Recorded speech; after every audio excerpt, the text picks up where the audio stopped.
A very good evening. You're watching Primetime News on TV1. For the Newsfirst team, I'm Stephen Machado. And I am Hashini Patirano. Let's start off with a look at your headlines for tonight. Basnagoda Reservoir and Drinking Water Project vested with the public. 88,000 new water connections.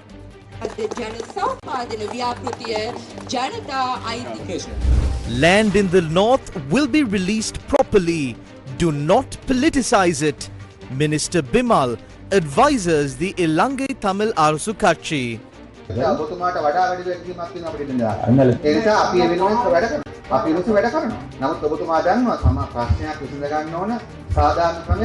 Power sector employees protest, demanding assurances on their privileges during the restructuring. Threatens to cripple the board after the 21st. Don't protest by blocking roads. General public weighs in.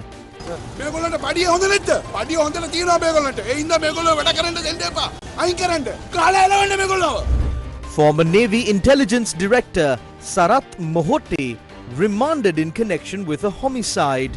What happened to the investigation into drug charges against Bako Saman's wife? Make representations to court personally. Court issues an order on the director of the Police Narcotics Bureau. Sri Lanka takes on Afghanistan in decisive match of the Asia Cup.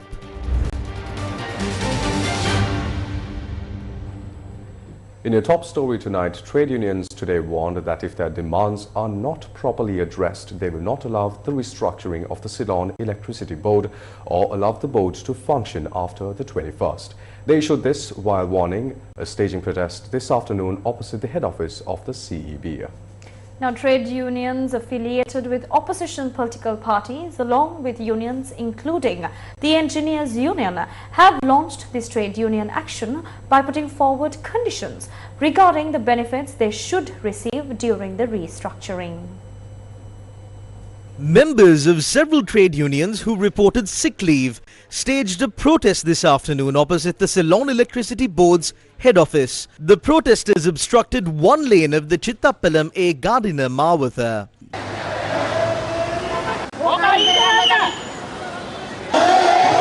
Due to the obstruction of the road and the resulting severe traffic congestion, the general public who were on their daily commutes, including school children, were severely affected.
The Engineers Union, along with trade unions directly affiliated with opposition political parties, including the Sri Lanka Freedom Party, the United National Party and the Sri Lanka Podujana Peramuna, are also participating in these trade union actions.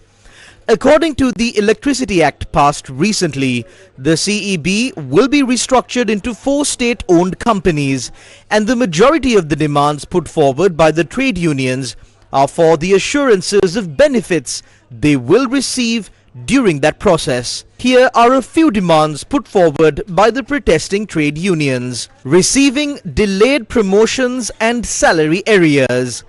Adding the 10,000 rupee allowance temporarily paid to the basic salary as of 31st December 2023, receiving the 25% salary increment due from the 1st of January 2024 based on that basic salary along with arrears, removing the maximum limit of 5 million rupees paid as compensation for voluntary retirement, appointing directors to represent the employees, contractual agreements to be entered for salary scale, allowances, incentives and all other monetary and non-monetary benefits, granting a 50% salary increase to the basic salary paid. The trade unions that have put forward a total of 24 demands also threatened to cripple the Ceylon Electricity Board today. This is the warning issued by the General Secretary of the Sri Lanka Freedom Party affiliated trade union. If there is no positive intervention in this, after the 21st, all our officials will declare non-cooperation. That means this will go to the third stage, and we will become a group that is unaccountable to the Secretary of the Ministry of Power and Energy, the Ministry, the General Manager and the Chairman. However, we are conveying the clear message to the government from the front of the CEB office that you should not let us have to take the decision to throw our country into darkness, which we will have to take afterward. We will continue the Work to Rule campaign in the same way. After the 21st, the Electricity Board will remain like this. And even if there is light, the board's work will not move forward even a fraction. And the restructuring work will not move forward even a fraction. I state this responsibly to the government. Trade unions affiliated to the political party in government pointed out that there are personal and political agendas behind these trade union actions. Initially, when the assignment letter was delivered to the employees, they protested, saying that those letters were written in English. That was postponed after a Sinhala letter was sent. After that, they attempted to go on strike on the 1st of September against the act. That was also postponed when there were positive and favourable responses from the government. And now, at any time, at any moment, because of the need and desire to go on strike, our opinion as a union is that they are continuously misleading the workers and promoting false propaganda to the workers. This is a subversive act. We know that behind all these actions, there are some officials who are planning to become CEOs or other chief officers in the private companies created after Kanchana's act was passed. They were tailoring their suits and getting ready. Therefore, after staying on the side until the act was passed, they are now making up this irrational reason, baseless reasons, to protest, even though some of the matters in some of their demands have already been completed. Is the public aware of this action by the electricity trade unions? What are they saying? Newsfirst inquired about this from the general public in front of the Fort railway station. සම්පූර්ණ වැරදි ක්‍රියාමාර්ගයක්. කලින් තිබුණේ ජනතා ද්‍රෝහී පනතක්, ඒ වල සේවකීන්ට විරුද්ධ වූ පනතක්. නමුත් දැන් තියෙන්නේ හරි පනත මේ ආණ්ඩුවෙන් ගෙනලා තියෙන්නේ. ඉතින් ඒක හරි දේ වෙනුවෙන් වෙන වෘත්ති සමිති කිහිපයක් මේකත් හරියට තැපෑල වගේ තමයි අන්තිමට අකුලගෙන එන්න වෙනවා. හැමදාම මේ ස්ට්‍රයික් කර මේ රට ප්‍රපාත හරවන්න මේක කල්පනා ගන්න. හැම කෙනෙක්ම. ඉතින් කොහොම ස්ට්‍රයික් කරලා මේ රට දියුණු කරන්න බෑ. ඒ සම්බන්ධ ලොකු අවබෝධයක් නැහැ මට. අපිට නම් තේරෙන්නේ නැහැ මේ මහත්තයා මොකද්ද කියලා. දැන් මේගොල්ලෝ හොඳයි කියලා නෙමෙයි දුන්නේ මේ රජයට. හොඳයි කියලා දීලා දැන් මේ මොකද්ද මේ කරන්නේ මේ කියලා තමයි මටත් මේ පැහැදිලි ආවා. ඇත්තටම මේ කලින් ආණ්ඩුවල මේවා විකුණගෙන ගන්න තමයි හදලා තියෙන්නේ. දැන් මේ ආණ්ඩුව එහෙම විකුණන්නේ නැහැ කියලා සහතිකයක් දීලා තිනවා. ඉතින් මේක පොඩ්ඩක් ඉවසගෙන ඉන්න ඕන. අපි මේගොල්ලෝ කරගෙන යනකම් සුවදව කතා කරගෙන යන්න ඕන පාලන අධිකාරියත් එක්කලා. News first with the people. Minister Bimal Ratnayake today informed the Lanka Tamilara Kachi that land releases in the northern province are being carried out properly and urged that the process should not be politicized. Now, he made these remarks while attending a Jaffna District Coordination Committee meeting.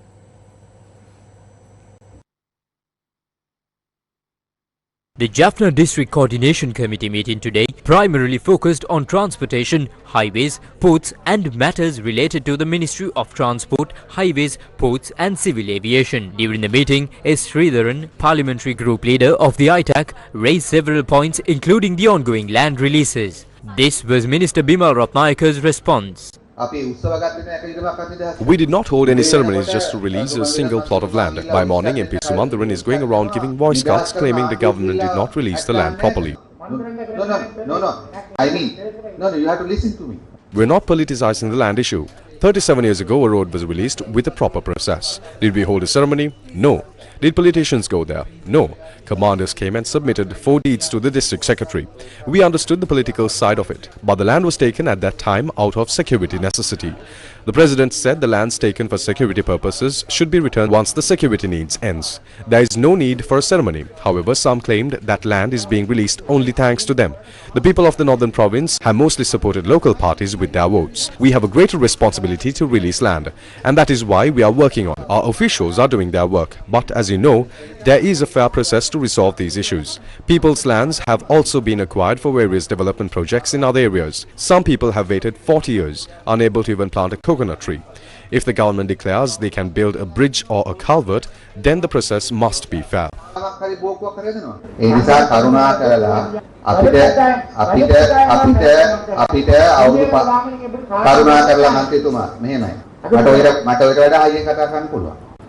Please. Mama kian karuna kala mama kikai kian ni. Ahon kan deh, mama. Ahon kan deh, please. ඔබතුමාට මේක ජනප්‍රිය වෙන අවස්ථාවක් කරගෙන මම දුන්නා කලින්. දාංගල උඩ නේද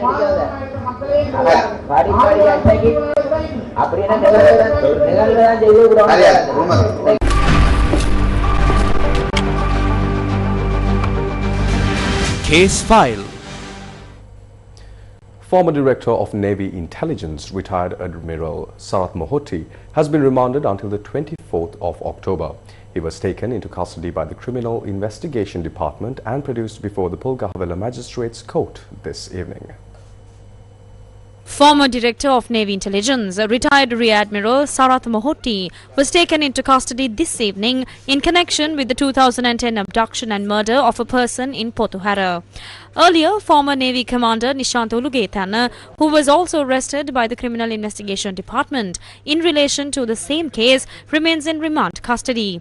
Mohoti was serving as the head of the Navy Intelligence Unit, under whose supervision the illegal detention center, where the abducted individual was held, was reportedly operated. Case file. The Colombo High Court today scheduled the hearing for the case filed by the Attorney General against former commanding officer of the Giritale Army Camp, retired Brigadier Shami Kumara Ratna, and other members of the Army Intelligence Unit in connection with the abduction and disappearance of journalist Prageet Egnaligoda for the 30th of October. Previously, the case had been reviewed by a 3-judge bench comprising former High Court judges Namal Balalle, Mahesh Veeraman and Sujeeva Nishankar. However, today's hearing was held before a bench of judges, Mahesh Veeraman and Sujeeva Nishankar. The judges informed that one vacancy existed on the 3-judge bench, necessitating the adjournment of the case. The bench stated that a judge would be appointed to fill the vacancy by the Chief Justice. Accordingly, the next hearing was scheduled for the 30th of October. The accused in this case include retired Brigadier Shami Kumara Ratna and 8 other members of the Army Intelligence Unit. All are currently out on bail.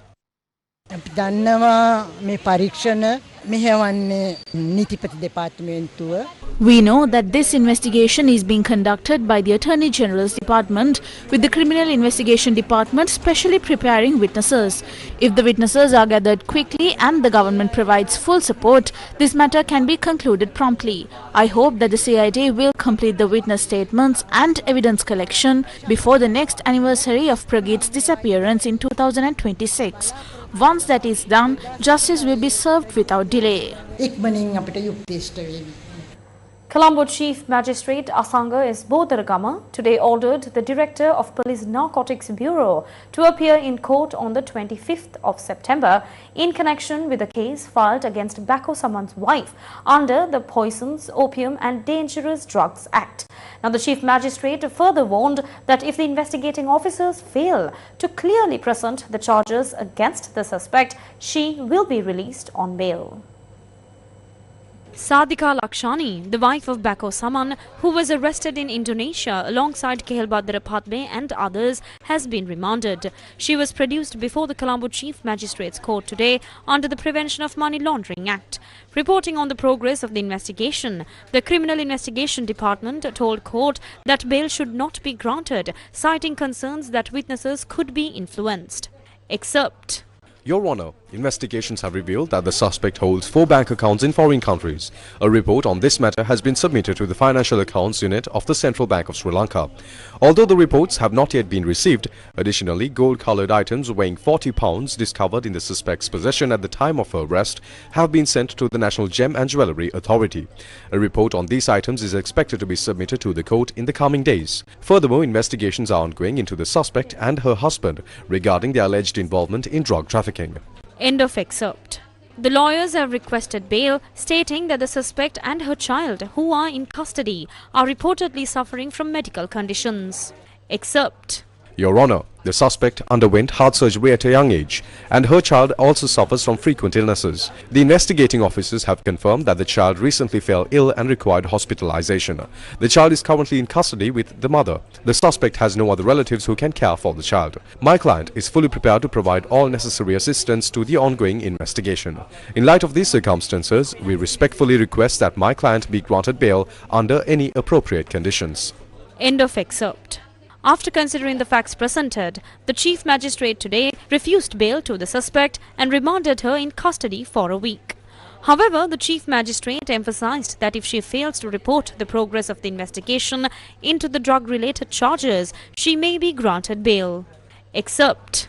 The suspect is directed by the Director of the Police Narcotics Bureau to appear privately before the court to present details regarding charges under the Poisons, Opium and Dangerous Drugs Act. Furthermore, the Attorney General has provided instructions concerning this matter, as noted in the additional reports submitted today. Accordingly, the Attorney General is instructed to ensure that a Government Counsel presents details of the investigation on the next hearing date. End of excerpt. The next hearing is scheduled for the 25th of September. Case file.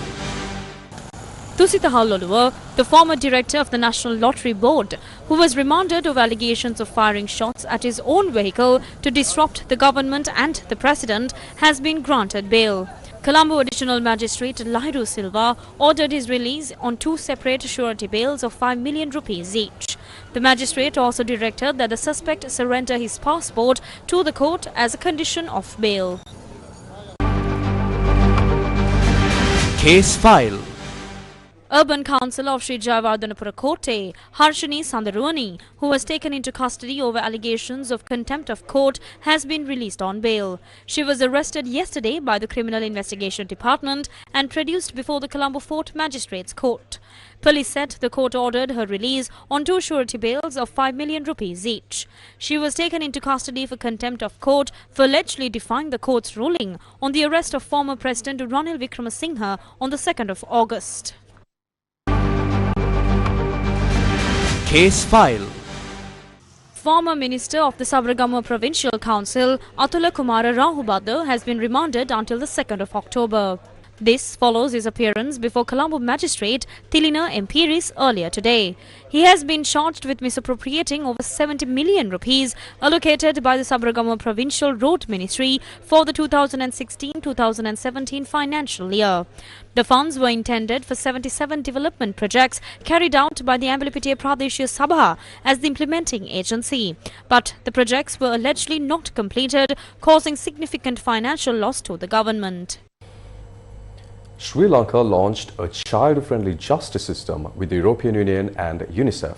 The Ministry of Justice and National Integration and the Ministry of Women and Child Affairs, with the support from the European Union through UNICEF, launched a groundbreaking initiative to support children who have experienced violence. The Ministry of Justice and National Integration and the Ministry of Women and Child Affairs, with support from the European Union through UNICEF, launched a transformative model service to support children who have experienced violence. Unveiled in Kandy, the initiative introduces a comprehensive child-sensitive approach that ensures timely and coordinated support for child victims from the moment a case is reported to the point of sustained care and protection. This is a turning point for Sri Lanka's justice system. These services will ensure that children will have a voice in courts without fear, protected by law, supported by technology, and treated with dignity. This is an important step towards specializing high courts for children. This will ensure that children's risks are properly assessed and they are referred to appropriate services. Under the same project, the Ministry of Justice will soon be expanding similar facilities to 15 more high courts initially throughout Sri Lanka and then to further 35 more courts. Minister of Women and Child Affairs Saroja Paul Raj emphasized the importance of a coordinated multi-sectoral approach. In 2024, the National Child Protection Authority helpline received over 8,700 calls reporting child abuse, while the police recorded more than 6,400 complaints of child abuse. Yet, we all recognize that these figures only represent the visible surface of a much deeper challenge. Many cases remain unreported, hidden in silence, fear, or stigma. As a nation, we cannot ignore this reality. Protecting children from violence is not only a moral obligation, it is a fundamental duty of the state and of every member of society. The government of Sri Lanka has therefore made a clear and unwavering commitment. Violence against children has no place in our country. Developing child-sensitive mechanisms for testimonials and investigations so that children are never re-traumatized by the very process means to protect them. Ladies and gentlemen, one of the lessons we have learned from past efforts in that system often focused too heavily on administrative or legal process, sometimes neglecting the emotional and psychosocial needs of children. This must change. Children are not case numbers or files. They are individuals with feelings, resilience, and potential. They deserve holistic, compassionate care that it continuous and truly child-friendly. This is precisely what the model continuum of child-friendly services seeks to achieve. The initiative is supported under the Support to Justice Sector project funded by the European Union. This initiative has the potential to transform Sri Lanka's child protection and justice systems. It offers systemic solutions at national scale, starting here in Kandy. It also aligns with the government's vision for a modern digital service delivery in the justice sector. The Child Witness Room at the Kandy High Court, as we've heard, the first of its kind in Sri Lanka, is a powerful example of this vision in action. We're proud that this launch comes indeed less than a year after Sri Lanka pledged in Bogota to establish a continuum of child-sensitive services. It proves that the international commitments and national priorities can be swiftly transformed into action. One of the most notable innovations is the introduction of child-friendly courtrooms equipped with modern audiovisual technology. The Kandy High Court now allows children to testify from a separate, age-appropriate room, minimizing trauma and operationalizing recent amendments to the Code of Criminal Procedure. Together, the government of Sri Lanka, the European Union and UNICEF are setting a new standard for child protection, one that places children's rights, dignity and well-being at the heart of justice. Newsfirst, main sponsor. A trusted place for your fixed deposits. Valuable FD, 10.25% for 15 months, 11% for 24 months. Valuable FD, the symbol of stability. The Basnagoda Reservoir in Karasnagala, along with a drinking water project, which are key components of the Gampaha, Attanagala and Minuangoda integrated water supply system, was handed over to the public today. The ceremony was attended by the Chinese ambassador to Sri Lanka, Ki Zeng Hong, and Minister of Foreign Affairs, Vijitha Herath. The integrated water supply project will provide facilities to the residents of 443 Gramanilidari divisions across the Gampaha, Attanagala, Minuangoda, Mirigama and Mahara divisional secretariat divisions. Under this project, 88,000 new water connections can be provided through 5 water towers. The water source for the project is the Basnagoda Oya, located 1 kilometer away from the water treatment plant. A dam has been constructed across the river to form a reservoir, with the construction carried out by the Chinese Sinohydro Engineering Company. The project was funded with $229.5 million, provided jointly by the China Development Bank and the government of Sri Lanka. For a long time, the western province of Sri Lanka has faced a serious shortage of drinking water. With the completion and operation of this water supply system, over 600,000 residents will now enjoy more stable, safer, and more reliable supply of clean water. Water is the source of life.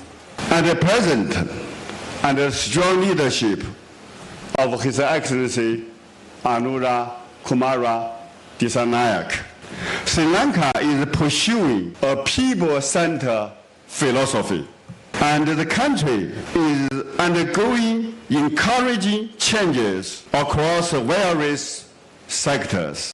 I hope and firmly believe that the Chinese and Sri Lanka teams will continue to work together in unity and close cooperation to ensure the sound operation and maintenance of this project, so that the people will always have access to clean and safe drinking water, and the tree of China-Sri Lanka friendship will continue to bear rich fruit.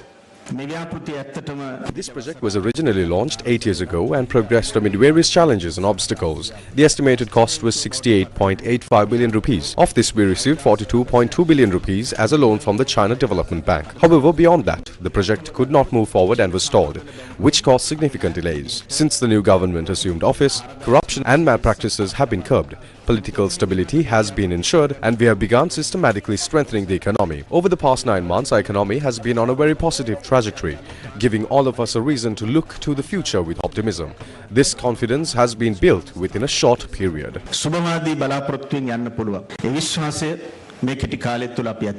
The Gampaha, Attanagala and Minuangada integrated water supply project, which began in February 2017, was originally scheduled for completion on the 20th of February 2020. However, delays in constructing the Basnagoda reservoir caused the project to be postponed. After the new government took office, the completed reservoir and the rest of the project were completed and opened to the public within a short time frame. The Commission to investigate allegations of bribery or corruption has now made public the asset declarations submitted by prominent politicians under the Anti-Corruption Act. These disclosures have triggered much public discourse. Minister Vasanta Samar Singha addressed criticism in Anuradhapura today regarding his assets reported to be around 270 million rupees.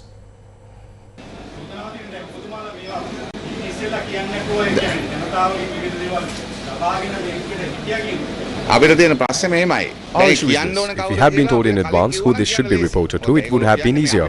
Now they are saying we weren't informed. There needs to be clarity on who exactly we are supposed to report to. The problem has now risen for those who ended up in prison after stealing. Those people were in government. They were the ones handling public funds improperly. We were neither part of the government at the time nor in positions where we could misuse public funds. I believe they're worried because we have told the truth. I have submitted a full declaration of my assets. That's why these people cannot make any allegations against us. This is not because of any other reason. We voluntarily disclosed everything. Our family is one of the oldest in Tabutegama. As of today, the value of our land in Tabutegama town is well known. Even before attending university, I was tutoring here. Our family owns a piece of land here, about 40 to 45 perches in size, which has considerable value. We have a family business on part of the land where our main house used to be. These two plots alone are valued at around 225 million rupees. The building I currently use for my classes has a hotel on the opposite side, which is about 20 perches and could be sold for around 120 million rupees. I thought my portion should also double in value, which is why I have declared it.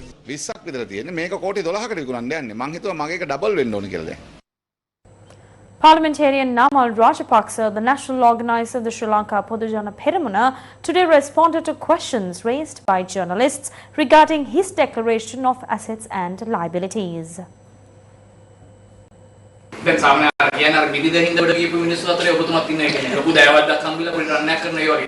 අවංකව ගත්තොත් ඔව් ඇත්ත. මොකද මගේ බිරිඳගේ පවුල මට වඩා අපිට වඩා හොඳ ව්‍යාපාරික පවුලක්. ඒකද මමත් කල්පනා කරේ. දැන් මොකද මට විරුද්ධව පැමිණිලා දාලා තියෙන්නේ එයා. මගේ වත්කම් ගැන බලනකොට එයා මට වඩා පොසත් නේ. මම නීතිඥවරයෙක් විදිහට ප්‍රැක්ටිස් කරා මම කන්සල්ටේෂන් කරා මම ඒවා ටැක්ස් ගෙවලා තියෙනවා I practiced as a lawyer. I did consultation work. I've paid taxes on those. I filed tax returns for those and paid taxes. I worked as a lawyer, and also there's income from the estates received from my family and parents. There's nothing to hide about that. Because when I contested the last presidential election, I was asked about this in the debates on almost all channels, and I answered it. Even before that, since 2010, before every parliamentary election, I've been asked this same question. So I answered them. But the problem now is not that. The people who came representing the impoverished, doing politics with the people's votes and money, and accused us, the Rajapaksas, of being the colossal billionaire businessmen. Their assets are now greater than ours.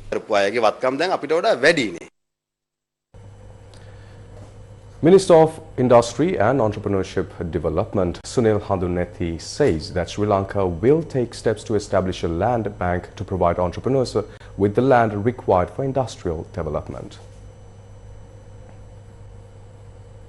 Minister of Industry and Entrepreneurship Development Sunil Handunethi said today that Sri Lanka will soon take steps to establish a land bank to provide entrepreneurs with the land needed for industrial development. He made this statement while declaring open Industry Expo 2025 at the Bandaranaike Memorial International Conference Hall in Colombo. We aim to set up a land bank for Sri Lankan entrepreneurs in a very short period. We plan to secure all available land and allocate at least one plot for industrial use to small-scale entrepreneurs. Currently, the land we have is only a fraction of what we need. It is far from sufficient. National policies are limited, but we have already formulated policies regarding mineral and resources in the mining sector. With the 2026 budget, we also hope to integrate into the international gem and jewellery calendar. Additionally, with the support of the President and the government intervention, we aim to establish an international gem exhibition hub, a gem hub, in Colombo. The 11th Annual Cybersecurity Summit 2025 took place in Colombo today. Organized by Sikra Holdings, the summit focused on revolutionizing cybersecurity through artificial intelligence. As Sri Lanka faces critical challenges such as accelerated digital transformation without proportional security investment, a growing skills gap and increasingly sophisticated attackers using AI-driven reconnaissance and exploit development, the 11th Annual Cybersecurity Summit 2025 explores how AI can transform Sri Lanka's defense capabilities through AI-driven threat detection, predictive cybersecurity systems, automated defense infrastructure and ethical AI and regulatory frameworks. CEO and Group Director of Sikra Holdings, Bhushan Dayaratna, addressed the summit. AI is most powerful ally in forging a proactive defense. Right now, we often just react to cyber attacks, like building a wall and then having it to build it higher when enemies climb over it. But AI changes that. It is our strongest tool for proactive defense. Think as AI a powerful radar. Instead of waiting the storm to hit us, this radar can see the storm coming from far ahead. This gives us time to prepare and protect ourselves before the attack arrives. The era of detect and respond is over. The future belongs to those who can anticipate and neutralize. That's why our agenda today is designed to move strategic insight to tactical actions. Will AI replace us? The answer is no. It will augment us. When AI handles the immense volume of data, freeing our human experts to strategy, creativity, and complex decision-making. The summit is more than a conference. It is a keystone of multi-month mission to strengthen our nation's digital resilience. Ladies and gentlemen, experts and friends, we stand at a crossroads. One path leads to vulnerability, reaction, and constant fear. The other, which we choose today, leads to resilience, intelligence, and proactive confidence. In line with the summit, the CEO's evening forum on cybersecurity was held last night, centered around the theme Why Cybersecurity Should Be a Boardroom Discussion. This session aimed at addressing the critical need for increased awareness and understanding of cybersecurity among board members. Official media partners of the event were Sirasa TV, TV1 and Yes FM. The inauguration ceremony of the International Relations Program at the Bandaranaike Center for International Studies was held in Colombo today. The International Relations Program at the Bandaranaike Center for International Studies is designed to provide students with a comprehensive understanding of global affairs, preparing them for careers in diplomacy, international organizations and policy making. Chief Human Resources Officer of the Capital Maharaja Group, Ravi Gamage, and finalist in Miss World 2025, Anudhi Gunasekara, were the guests of honor at the event. Even today, when we study Sri Lanka's economic and political challenges, we see echoes of ideologies imported decades ago, shaping unrest in the 1980s, fueling a 30-year war, and even as recently as the 2022 Aragale. What happens around us today will inevitably ripple forward and shape the lives of our children and grandchildren 50 years from now.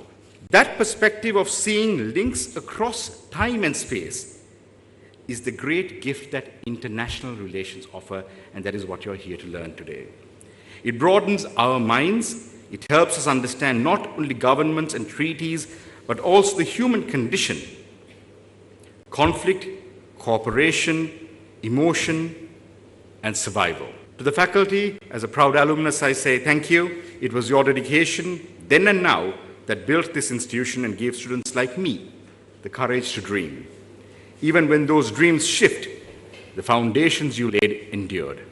So BCIS was the first academic institution in Colombo that I was exposed to for the very first time. And the community that I had at BCIS, the people that I met, that was my very first experience, being exposed to a whole different environment apart from my hometown and my family, of course. So BCIS was the place that really pushed me out of my comfort zone, and I'm very grateful for that. This program aims to provide students with a global perspective, nurturing the next generation of leaders in diplomacy, policy and international relations. The National Olympic Committee of Sri Lanka hosted a media awareness program in Colombo yesterday.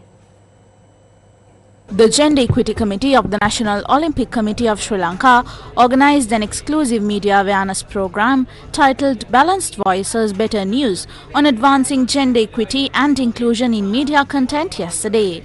Veteran journalist Lal Vikramatunga, who is currently serving as the General Manager of the National Olympic Committee of Sri Lanka, highlighted that while women have made vital contributions to progress, great opportunities in areas like sports journalism are still needed.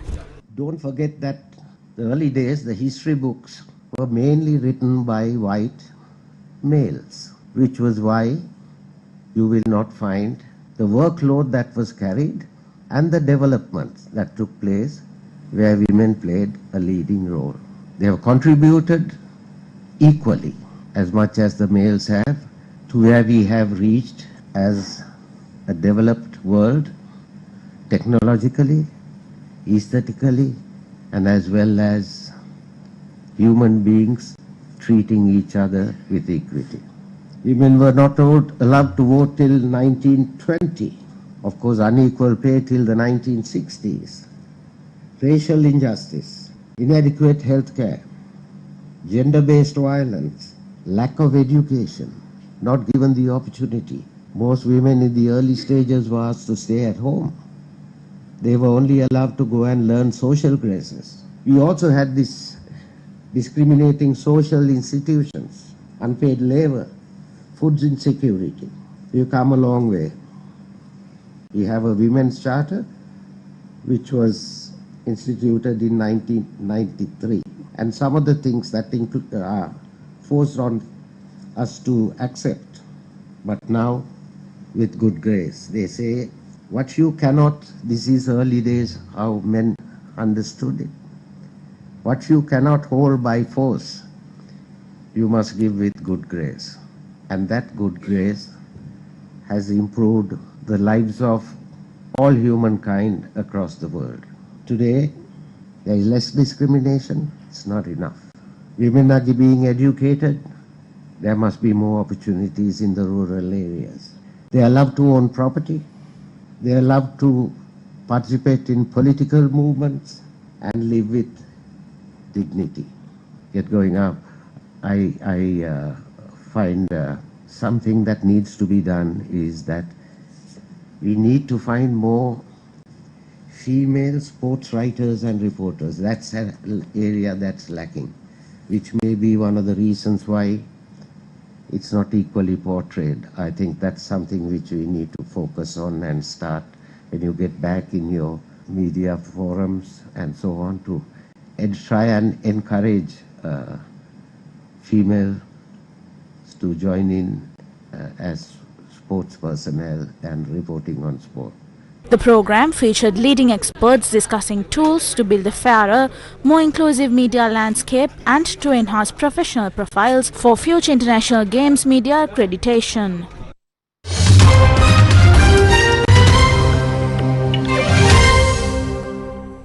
Global debt has stabilized, though it remains at elevated level.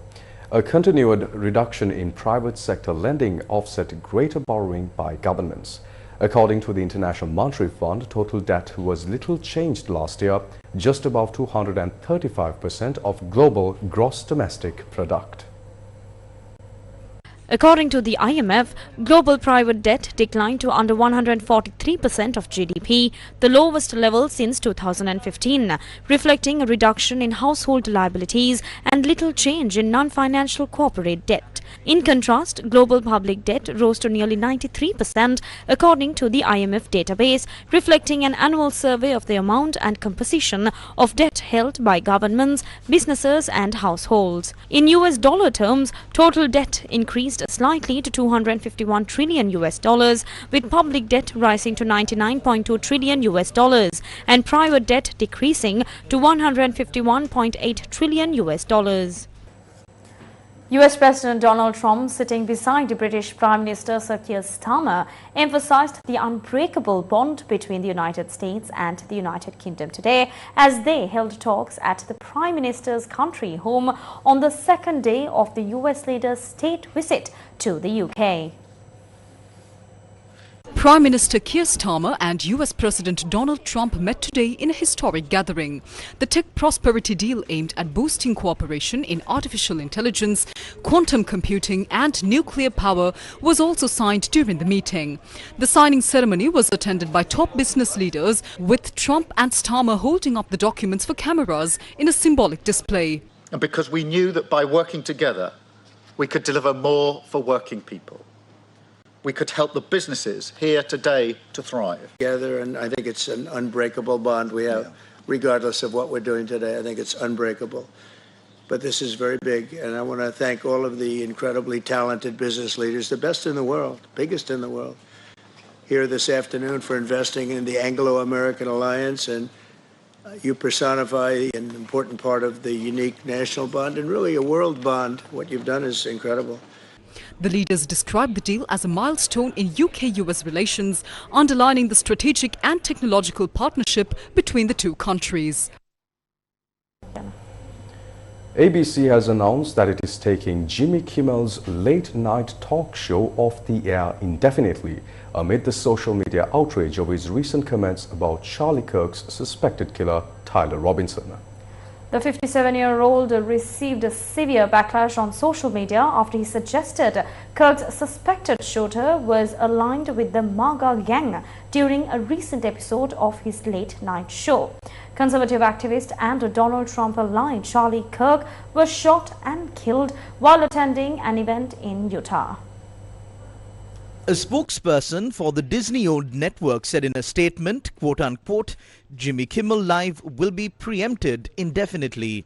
Earlier this week, Kimmel said during his show that the MAGA gang was trying to score political points off Kirk's killing.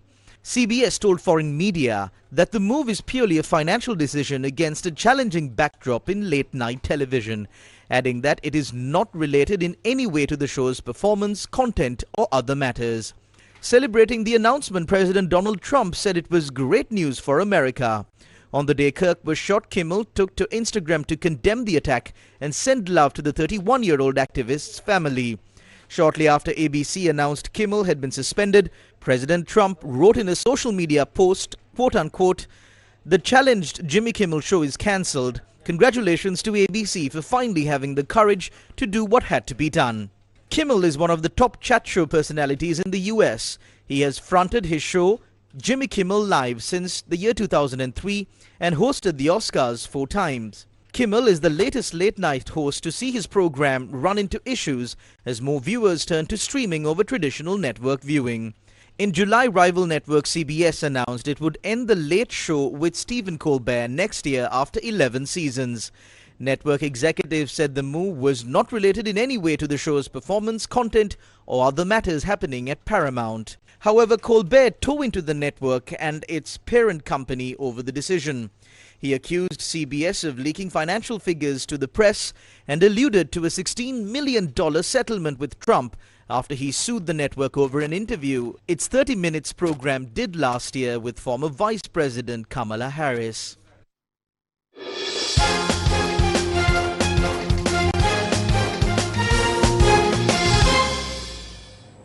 Sri Lanka took on Afghanistan in the 2025 T20 Asia Cup today.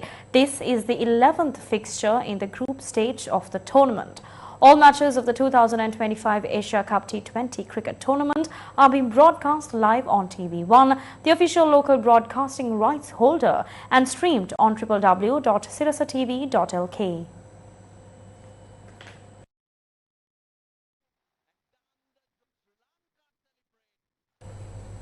And that's a wrap of your primetime news for tonight. For the Newsfirst team, I'm Stevin Machado. And I am Hashini Patirana. Thank you for watching. Good night.